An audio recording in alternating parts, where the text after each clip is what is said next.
causing this weather and why it has taken them by surprise. That sudden drop in temperature as half an hour ago, Mexican officials closed the border in the light of so many U.S. refugees. Be prepared to go live to Los Angeles. Are you getting this on camera? What you see is happening now. Look over there behind me! That's a tornado! Yes, a twister! This is just massive.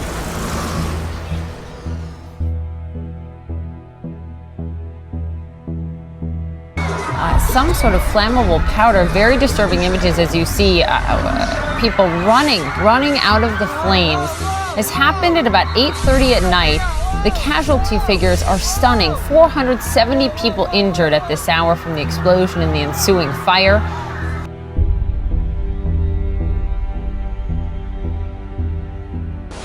This is a tornado! Overnight, violent storms striking the East Coast. And a nightmare for more than 100 Amtrak passengers bound for New York City, stuck on the tracks for hours after a transformer exploded in the heavy winds.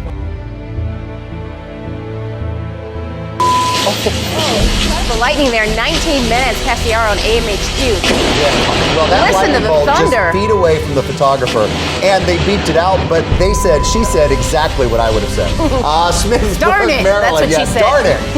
Hagerstown.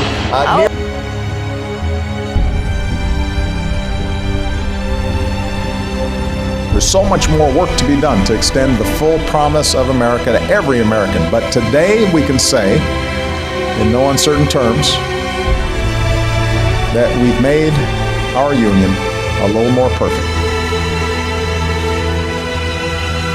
That's the consequence of a decision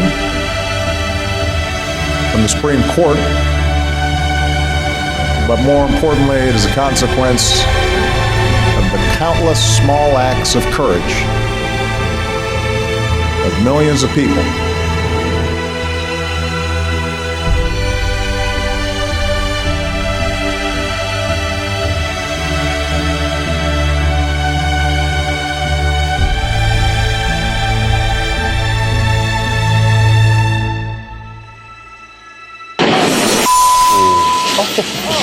The lightning there, 19 minutes past the hour on AMHQ. Yeah, well, that Listen to lightning the bolt thunder. just feet away from the photographer, and they beeped it out, but she said exactly what I would have said. Smithsburg, Darn it, Maryland. that's what she said. Darn it. Hagerstown, near Hagerstown, seeing about 1,000 lightning strikes in the area in just 15 minutes Saturday night. But that, if it sounds like a lot, is nothing compared to what's going on near you, Minneapolis, this morning. More than 6,000 lightning strikes in just 15 minutes.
Breaking news this morning, the extreme weather that hit overnight. And take a look at these incredible pictures coming in. The lightning raining down on New Jersey last night.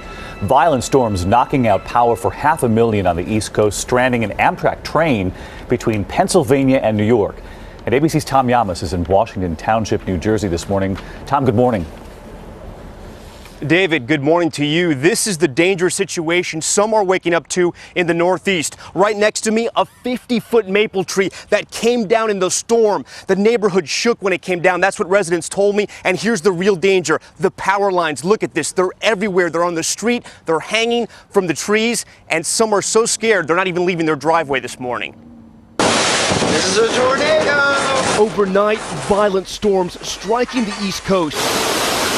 And a nightmare for more than 100 Amtrak passengers bound for New York City, stuck on the tracks for hours after a transformer exploded in the heavy winds. All the power went out on the train, the lights went out, and then they said, you're going to stay on this train, and the other train's just going to push this one all the way into Philadelphia. Frustrated passengers taking to social media after no power and no lights. One tweeting, "Trapped Amtrak, 654 from Harrisburg to New York Penn. No air, no food car, tornado sirens for 5 hours, no explanation." All this as power lines snapped in half with winds reaching 70 miles per hour. I grabbed my kids and I ran in the basement. This morning, nearly 500,000 people left in the dark. I've never seen anything like this. In New Jersey, heavy winds flipped this car over. Parts of this shopping center severely damaged. It was crazy winds. They were coming straight down the street. Across Pennsylvania, trees uprooted, some ending up in houses. I came up and looked out the window, out the door, and I couldn't believe what I saw. Her car and home destroyed. And check out this lightning flashing behind our capital as those storms reach the East Coast. And now this morning, the cleanup begins. And we have an update on those Amtrak passengers. They were supposed to arrive at 8:15. They didn't get there till 1:30 in the morning. As for this neighborhood, you can see the power lines are down. There is no power here. They're being told it could be 2 to 3 days. And Robin, with this warm weather, that's going to get really old really fast.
All right, firefighters in drought-stricken California this morning are battling fierce wildfires. 4 major fires are burning hundreds of acres across the dry state. They forced many people out of their homes. The fire in Santa Clarita began yesterday and raced towards crowded neighborhoods.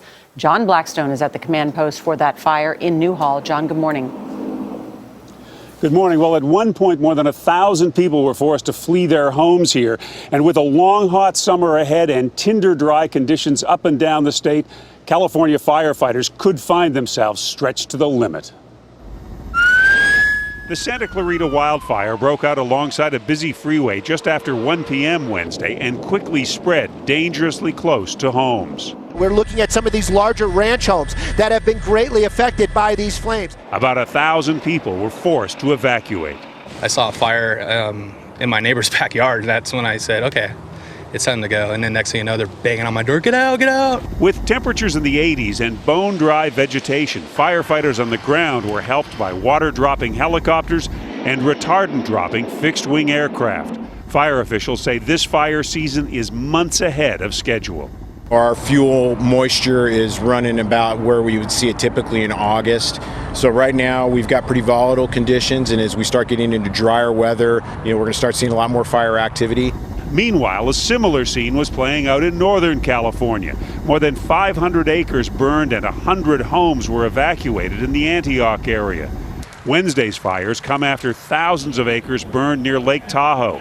And as flare-ups continue and new evacuations were ordered in the Lake Fire in San Bernardino. Evacuations were lifted here late Wednesday afternoon, and only one garage was slightly burned here. But temperatures will soon be going up, and any winds could fan hot spots into another fire here, Charlie. It's a dangerous wildfire season here in California. Thanks, John.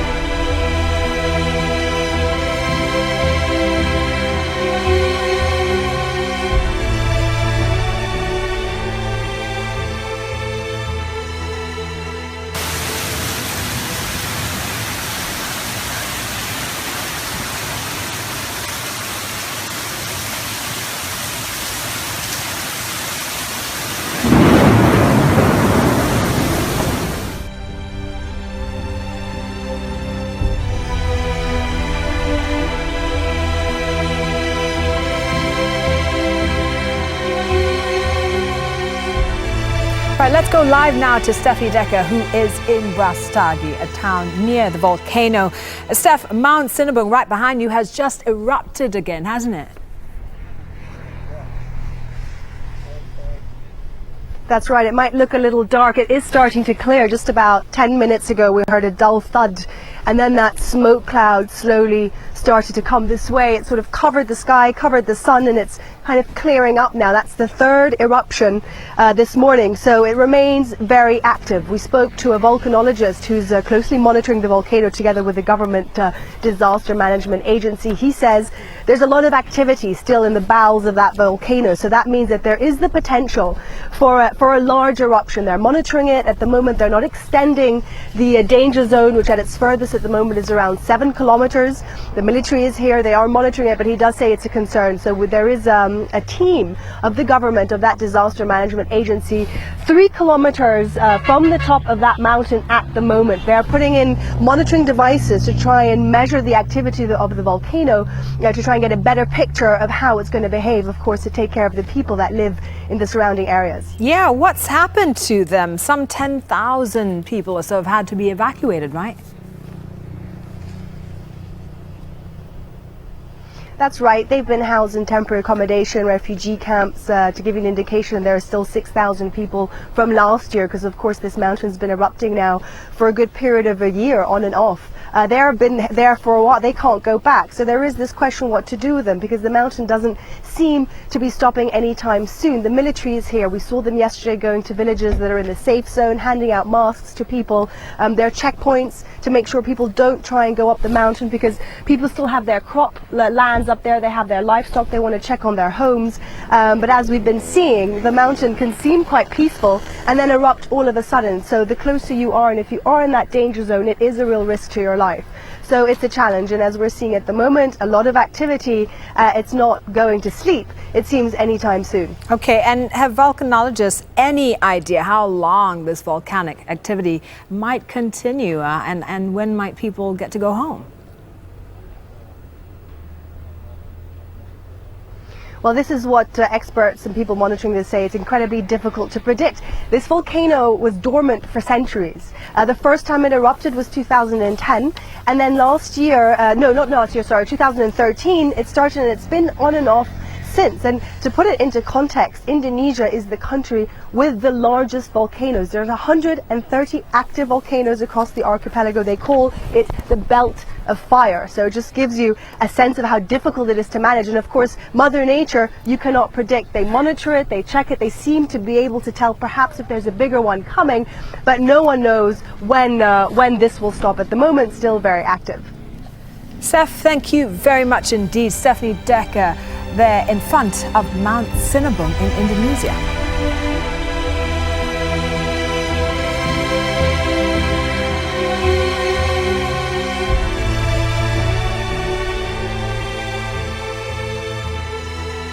Summertime means more time in the swimming pool, and that could mean more time at home sick. To explain, the Centers for Disease Control reports that cases of diarrhea caused by the parasite Cryptosporidium, or crypto, are on the rise in pools across the country.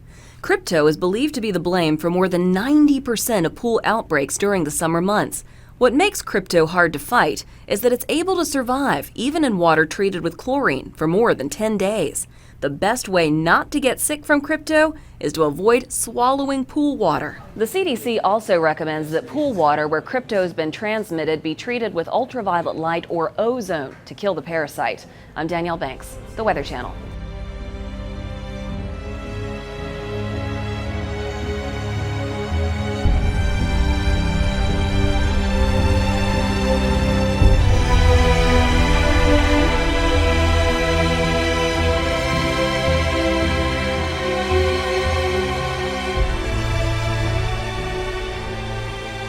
Yeah.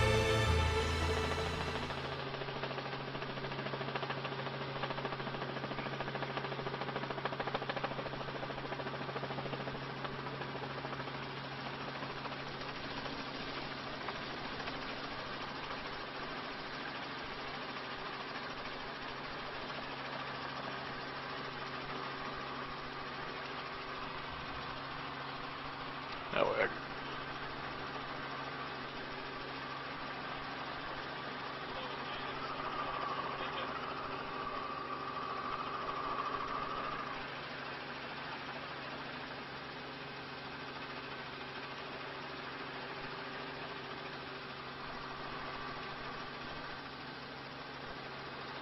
Live ops, Chopper 9's over Mosby.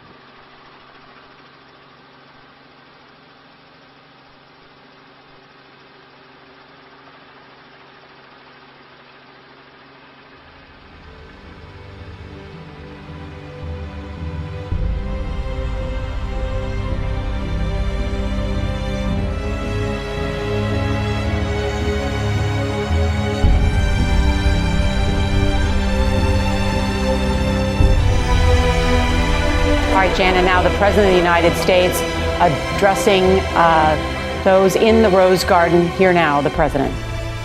Good morning.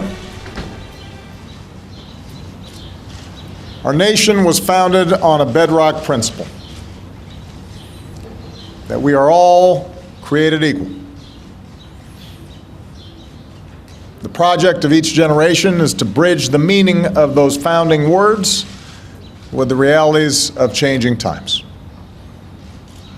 A never-ending quest to ensure those words ring true for every single American. Progress on this journey often comes in small increments. Sometimes 2 steps forward, 1 step back, propelled by the persistent effort of dedicated citizens. And then sometimes there are days like this, when that slow, steady effort is rewarded with justice that arrives like a thunderbolt. This morning, the Supreme Court recognized that the Constitution guarantees marriage equality. In doing so, they've reaffirmed that all Americans are entitled to the equal protection of the law, that all people should be treated equally, regardless of who they are or who they love. This decision will end the patchwork system we currently have. It will end the uncertainty hundreds of thousands of same-sex couples face from not knowing whether their marriage, legitimate in the eyes of one state, will remain if they decide to move or even visit another. This ruling will strengthen all of our communities by offering to all loving same-sex couples the dignity of marriage across this great land. In my second inaugural address, I said that if we are truly created equal, then surely the love we commit to one another must be equal as well. It is gratifying to see that principle enshrined into law by this decision. This ruling is a victory for Jim Obergefell and the other plaintiffs in the case. It's a victory for gay and lesbian couples who have fought so long for their basic civil rights. It's a victory for their children, whose families will now be recognized as equal to any other. It's a victory for the allies and friends and supporters who spent years, even decades, working and praying for change to come. And this ruling is a victory for America. This decision affirms what millions of Americans already believe in their hearts. When all Americans are treated as equal, we are all more free. My administration has been guided by that idea. It's why we stopped defending the so-called Defense of Marriage Act, and why we were pleased when the court finally struck down a central provision of that discriminatory law. It's why we ended Don't Ask, Don't Tell. From extending full marital benefits to federal employees and their spouses, to expanding hospital visitation rights for LGBT patients and their loved ones, we've made real progress in advancing equality for LGBT Americans in ways that were unimaginable not too long ago. I know change for many of our LGBT brothers and sisters must have seemed so slow for so long. But compared to so many other issues, America's shift has been so quick. I know that Americans of goodwill continue to hold a wide range of views on this issue. Opposition in some cases has been based on sincere and deeply held beliefs. All of us who welcome today's news should be mindful of that fact. Recognize different viewpoints. Revere our deep commitment to religious freedom. But today should also give us hope that on the many issues with which we grapple, often painfully, real change is possible. Shifts in hearts and minds is possible. And those who have come so far on their journey to equality have a responsibility to reach back and help others join them. Because for all our differences, we are one people, stronger together than we could ever be alone. That's always been our story. We are big and vast and diverse, a nation of people with different backgrounds and beliefs, different experiences and stories, but bound by our shared ideal that no matter who you are or what you look like, how you started off, or how and who you love, America's a place where you can write your own destiny. We are a people who believe that every single child is entitled to life and liberty and the pursuit of happiness. There's so much more work to be done to extend the full promise of America to every American. But today we can say, in no uncertain terms, that we've made our union a little more perfect. That's the consequence of a decision from the Supreme Court, but more importantly, it is a consequence of the countless small acts of courage of millions of people across decades who stood up, who came out, who talked to parents who loved their children no matter what. Folks who were willing to endure bullying and taunts and stayed strong and came to believe in themselves and who they were.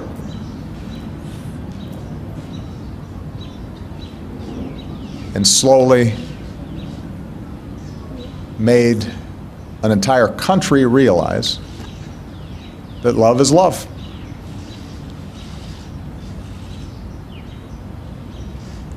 What an extraordinary achievement.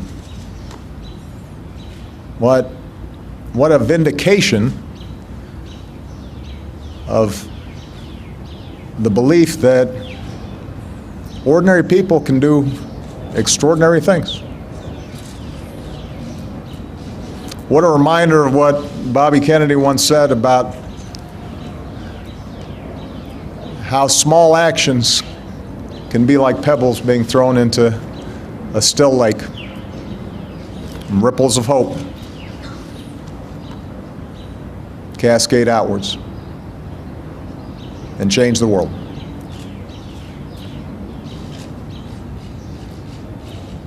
Those countless, often anonymous heroes, they deserve our thanks. They should be very proud. America should be very proud. Thank you.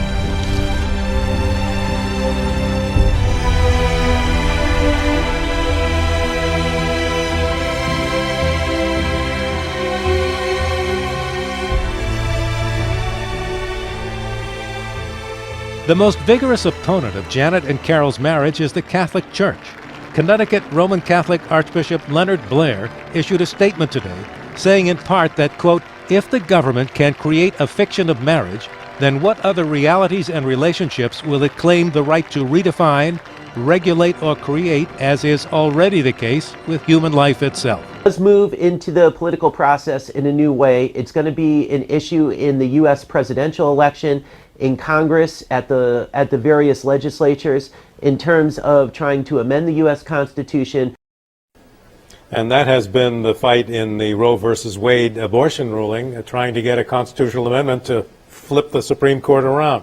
The Family Institute of Connecticut, Peter Wolfgang is the executive director, is the other leading opponent of same-sex marriage in Connecticut. Live from the Hartford newsroom, Mark Davis, News 8.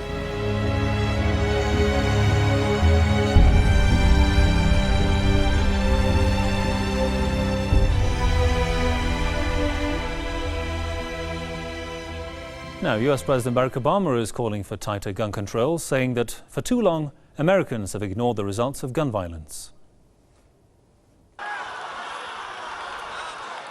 For too long, we've been blind to the unique mayhem that gun violence inflicts upon this nation. The vast majority of Americans, the majority of gun owners, want to do something about this. Obama made the remarks during a funeral for one of the victims of last week's terrorist attack on an African-American church in Charleston, South Carolina. Obama also called for an end to the display of the Confederate flag to acknowledge the wrongs of slavery and violations of civil rights in the country. He called the battle flag a reminder of systematic oppression and racial subjugation. Calls have been growing for the removal of the flag after the suspect in the Charleston church attack was seen displaying the flag in photos. 21-year-old Dylan Strombroof has been linked to an online diatribe professing allegiance to white supremacy.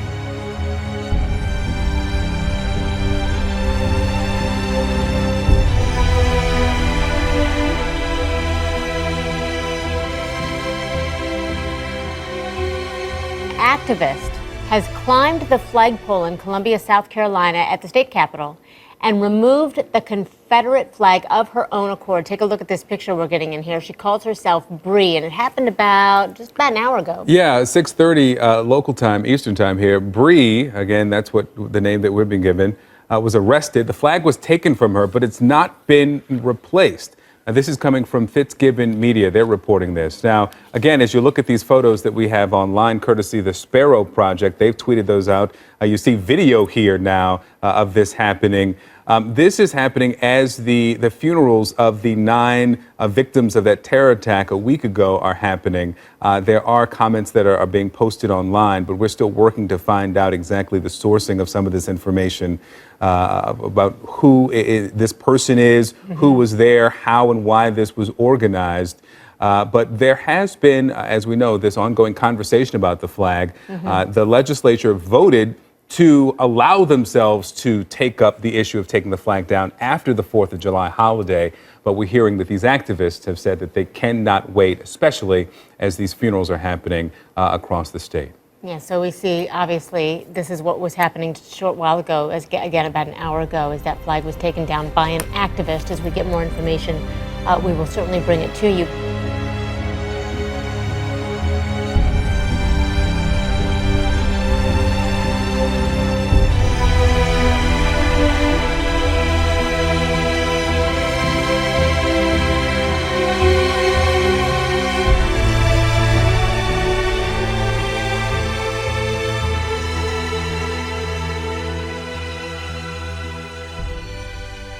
Horrifying scene breaking out at a water park in Taiwan. Something suddenly catching on fire, exploding, some sort of flammable powder. Very disturbing images as you see people running out of the flames.